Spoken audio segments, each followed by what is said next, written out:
শীতের মধ্যেই প্রতীক সেন ও সোনা সাহা বিয়ের সিদ্ধান্ত নিল। নেটপাড়া এখন সরগরম, কারণ ছোট পর্দার প্রিয় প্রতীক সেন ও জনপ্রিয় অভিনেত্রী সোনা সাহার বিয়ে শীতের মধ্যেই সম্ভাবনা নিয়ে কৌতূহল তুঙ্গে।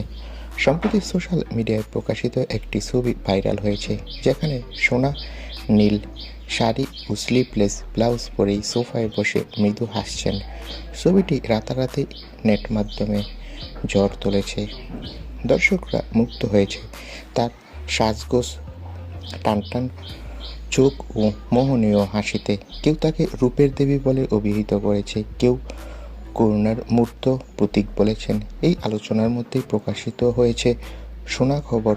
শীতের মৌসুমে প্রতীক সোনার বিয়ের পরিকল্পনা চূড়ান্ত পর্যায়ে। ফ্যানরা উচ্ছ্বসিত, দীর্ঘদিনের গুঞ্জন আজ বাস্তব রূপ নিতে যাচ্ছে। শীতের কোলঘেঁষেই দুই প্রেমিক প্রেমিকার মিলন, আর তার সঙ্গে সোশ্যাল মিডিয়ার হইচই আরও বাড়িয়ে দেবে।